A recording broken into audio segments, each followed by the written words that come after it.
Hello, and welcome to Inventors Helping Inventors. I'm your host, Alan Beckley, inventor of the Wonder Wallet. If you're an inventor searching for proven ways to make money with your invention, if you dream to see your product selling in stores everywhere, you've come to the right place. There's no better place to get help than from experts, inventors who've already achieved success. Every week, I interview successful inventors, asking them the questions you want to know. Tune in to learn from the experts so you can get your invention out of the tank and into the bank. Welcome to episode number 496. Today, it's Thursday, and that means it's time for another Thursday Thought. So what is your Thursday thought for today? It's this. It's a question. How much will you gamble? I'm going to take it in a little different direction than I usually do. I'm going to share with you a little bit of a life story of mine, and I will promise to come back to the question, how much will you gamble, and have something of value for you at the end. So just stick with me. So I can think of 4 particular moments during my life when I gambled, 3 of which were in gambling casinos. All right. So the first of those is in high school, I lived in Panama and I went to Balboa High School, and friends of mine and I would occasionally go out into Panama City and go gambling in the gambling casinos. They didn't care that much how old you were. If you had money, you were good. And I remembered I would play the nickel slot machines, and I would never buy more than $2 worth of quarters. And when that money was gone, I was done unless I won something.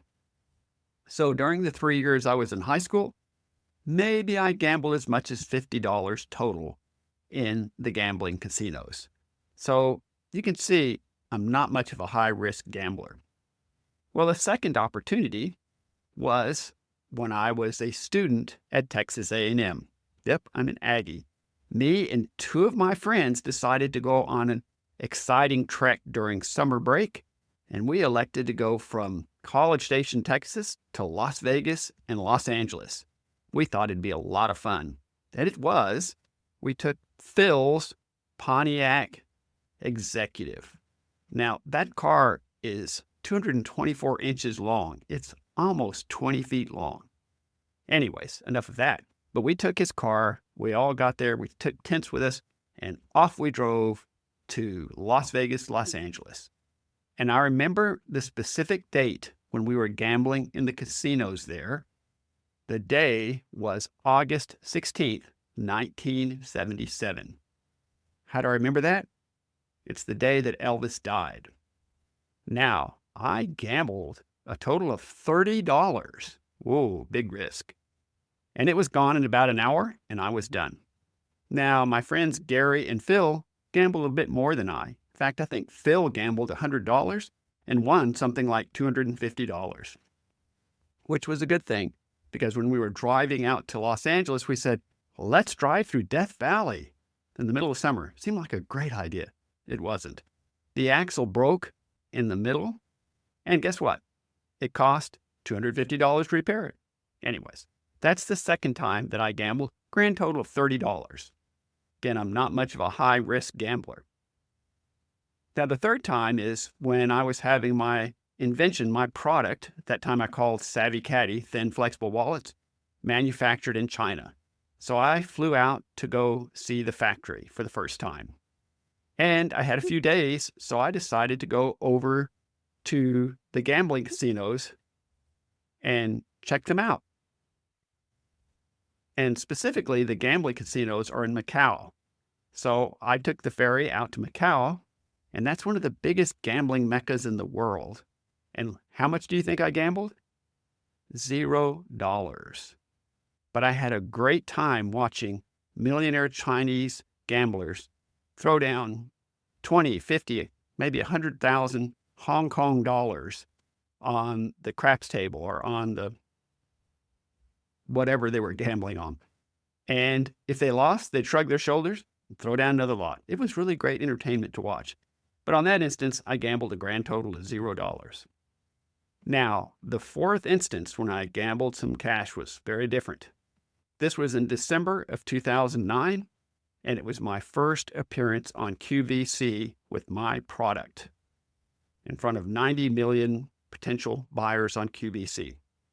In this case, I gambled $25,000 through a loan to get enough product to get onto QVC. Now, you heard me earlier say I'm not much of a high-risk gambler. Doesn't that sound like a high risk? Well, it's a lot more than I ever gambled before, but it was not a high risk for a simple reason.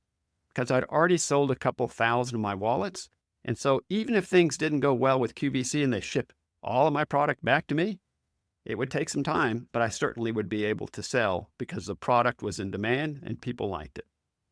All right, I told you I would bring all this back. So the point I'm making is when I got to the fourth point, talking about how much I gambled on my product, it was a calculated risk that paid off well. The point I want to make to you is I see so many inventors every day that gamble on their products, much as I might have done in the casinos.